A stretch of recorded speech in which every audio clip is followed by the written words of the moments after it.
Dari kasus Yadi Sembako, perhatian publik pada kasus produksi film dewasa juga kian meningkat drastis.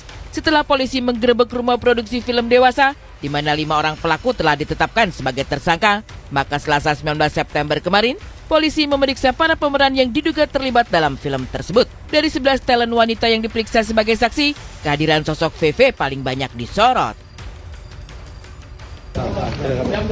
Maaf ya, permisi. Gimana, siap diperiksa hari ini? Siap, permisi dulu ya.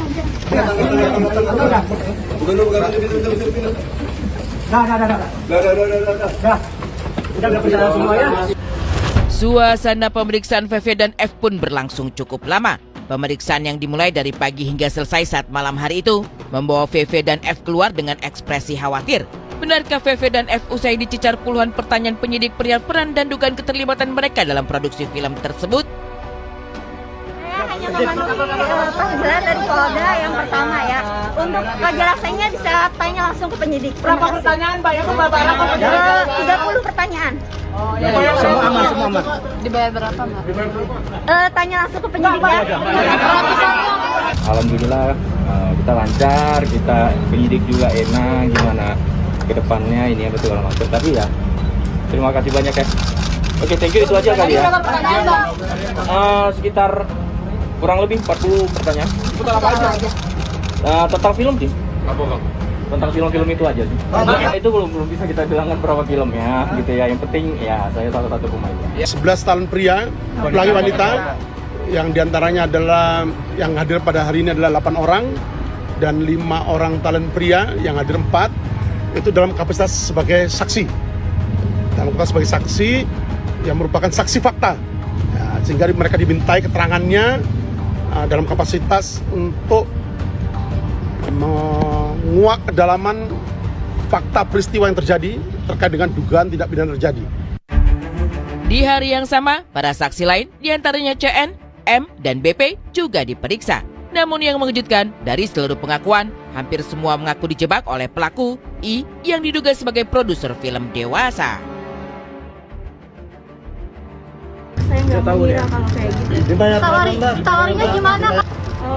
Intinya ditawarin, saya pikir kayak film Pintu Berkah gitu. Adegan biasa aja. Yang bilang porno itu enggak, itu bukan porno. Justru tidak ada adegan sama sekali. Sama sekali tidak ada. Dari jam 11 siang sampai jam 3 pagi disuruh main di situ. Dibayar cuman Dibayar 1 juta rupiah dan dipaksa melakukan semua adegan yang dia suruh dan tidak ada skrip sama sekali. Karena memang dipastikan memang ditawarkan sama Om Irwan ya, Irwan Syah. Jadi semuanya memang disuruh dan dipaksa sama Irwan Syah.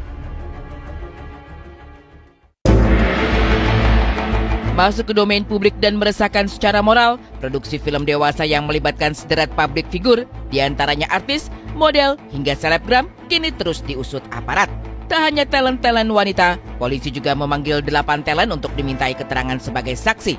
Lantas, itu artinya akan adakah tersangka baru nantinya? Dan seperti apa pembelaan para saksi yang mengaku sebagai korban? Saya menegaskan di sini, saya merasa jadi korban karena ada penipuan dari produser itu yang menjanjikan legal ternyata ilegal. Justru saya sebagai pemain di sini shock, kaget ini bisa menjadi perkara karena ya itu tadi produser menjanjikan legal ternyata ilegal, itu saja. Kita juga dibilang ini film legal, berbadan hukum, punya pengacara pribadi, saudara I ya. Nah, dia bilang ini berbadan hukum, legal, jadi kita coba untuk memainkannya karena kita kayak otak kita kayak digiring ini, opininya ini legal. Lu nggak usah takut mainin film-film ini ya.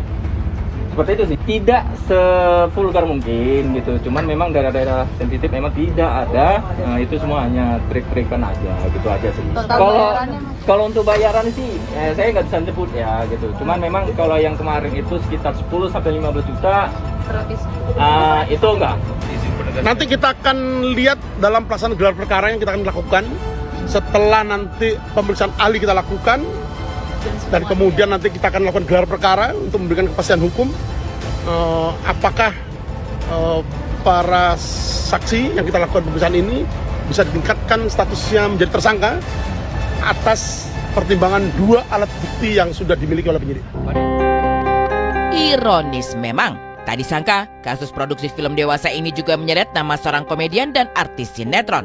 Selasa kemarin, komedian berinisial UR juga ikut diperiksa sebagai saksi. Namun yang membuat publik terbelalak, UR mengaku terpaksa mengambil tawaran tersebut walau dibayar Rp500.000. Nggak ada, karena karena gue improvisasi, nggak ada skenarionya. Jadi gue kejebak seperti itu. Jadi merasa kejebak ya, Bang? Iya. Abang dibayar berapa, Bang? 500.000. Nasihat-nasihat aja di film itu. Sedikit pun pada saat itu syuting, kelar syuting gue pulang. Dan gue nggak tahu tuh kalau ada adegan-adegan begitunya.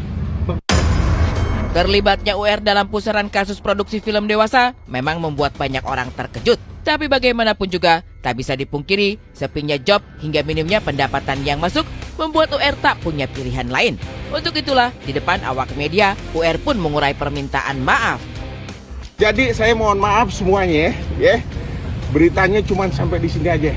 Saya pemain film-film religi ya. Ini adalah salah satu mungkin teguran buat gue. Karena pada saat itu COVID, gue berusaha untuk nyari nafkah buat anak bini gue. Satu-satunya cuman itu yang buat ditawarin pada saat itu buat gue. Nah itu tuntutan perut dan tuntutan anak dan istri itu harus kita ini, jadi kita dosa.